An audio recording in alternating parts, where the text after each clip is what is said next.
Shalom Bapak Ibu Saudara yang dikasihi Tuhan. Seri pengajaran hari ini berjudul Sepertinya Allah Diam.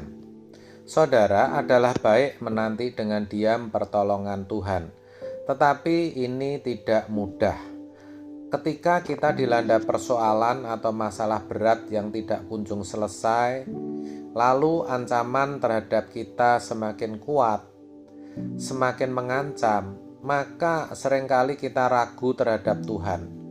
Seringkali timbul ketidakpercayaan kepada Tuhan.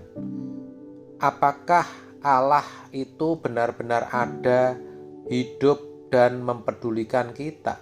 Kita sering bertanya demikian. Hampir semua orang Kristen yang diproses Tuhan pernah mengalami masa-masa seperti itu. Saudara, bicara mengenai Tuhan yang Maha Kuasa, Maha Kuat, tetapi kita sendiri mengalami masalah yang tidak kunjung selesai. Masalah ekonomi, keluarga, pekerjaan. Kadang kita merasa Tuhan terlambat menolong kita.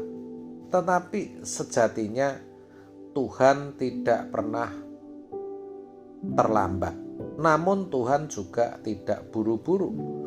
Tuhan tepat waktu menolong kita. Tuhan pasti menolong. Ingat, yang terjadi di Yohanes 11 mengenai Lazarus yang sakit. Kan Tuhan diberitahu waktu itu, tapi Tuhan tidak segera datang. Akhirnya Lazarus meninggal. Sepertinya Tuhan mengulur waktu, sehingga Lazarus sampai meninggal. Marta bahkan berkata kepada Yesus, "Tuhan, sekiranya Engkau ada di sini, saudaraku pasti tidak mati." Nah, Tuhan dipersalahkan. Marta menuntut Tuhan agar Tuhan bertindak sesuai dengan cara dan jadwalnya. Bukankah kita juga sering bertindak seperti Marta, saudara? Mungkin kita mengalami keadaan seperti ini. Kita bertanya, "Tuhan, mengapa Engkau membuat keadaanku ini berlarut-larut? Aku terkatung-katung dalam ketidakpastian." Dan Tuhan sepertinya diam, seperti the silent God.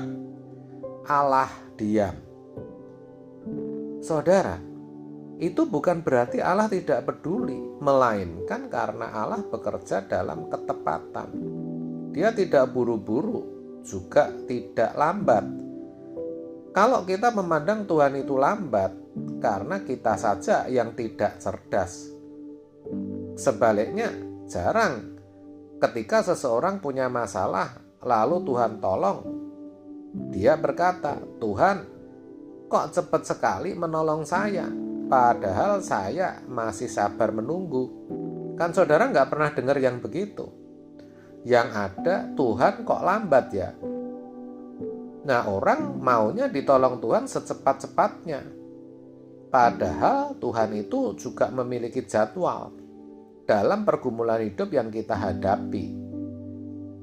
Tuhan punya rancangan-rancangan untuk mengubah hidup kita. Satu kalimat penting yang harus kita tangkap, yaitu kalau keadaan sekitar kita tidak berubah, situasi hidup, situasi ekonomi, situasi rumah tangga, pasangan hidup, orang tua, anak, bos, bawaan, teman, kolega, atau siapapun yang mengganggu hidup kita, maka, ini penting perhatikan, maka kita yang harus berubah terlebih dahulu. Saudara, jangan menuntut keadaan dan lingkungan kita berubah. Jangan menuntut orang lain berubah. Jangan. Sementara kita sendiri belum berubah atau tidak berubah. Saudara, kalau Tuhan mengizinkan satu keadaan terjadi di dalam hidup kita, itu Tuhan mau proses kita. Maka kita harus mengerti apa yang Tuhan kehendaki dalam hidup kita melalui pergumulan itu, melalui masalah itu, melalui peristiwa itu. Mestinya kita tidak buru-buru memaksa Tuhan mengubah keadaan kita. Yang kita harus lakukan adalah kita dulu yang berubah. kita yang mengubah diri kita. Kalau paru-paru jasmani kita bermasalah, kita bisa terengah-engah, bahkan bisa mati mendadak. Tapi kalau paru-paru rohani kita yang rusak, kita kelihatannya sehat-sehat saja, bisa tetap menjalani hidup, semua bisa berjalan baik. Padahal mengerikan. Nah, untuk apa paru-paru jasmani kita sehat kalau paru-paru rohani kita sakit? Kalau nafas hidup rohani kita tidak benar. Kita minta kepada Tuhan agar jangan memanggil kita pulang sebelum kita benar-benar mengalami kesembuhan secara rohani. Seringkali kita itu dalam persoalan berat.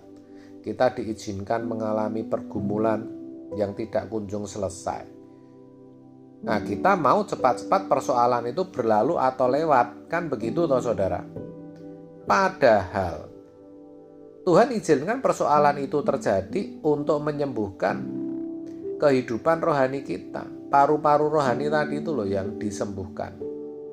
Maka kita harus berani berkata, Tuhan, jangan angkat masalah ini sebelum saya menjadi lebih benar, sebelum saya menjadi lebih kudus, sebelum saya menjadi makin mengasihi Engkau, takut akan Engkau, dan sempurna di dalam Engkau.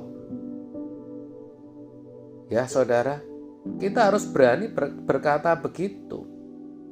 Ya, sepertinya ini tidak masuk akal. Sepertinya ini kelihatan ya sok rohani kalau kita lakukan, tapi memang harus begitu. Kalau sekarang kita menghadapi masalah-masalah berat yang sepertinya menyita kebahagiaan dan merenggut sukacita hidup, kita mengerti bahwa demi nasib kekal kita lah Tuhan mengizinkan kejadian itu terjadi. Jadi kalau kita mengaku percaya kepada Tuhan, itu kita juga harus mengakui, mempercayai apa yang menjadi keputusannya, kebijaksanaannya. Apa yang Tuhan izinkan kita alami, itu mendatangkan kebaikan.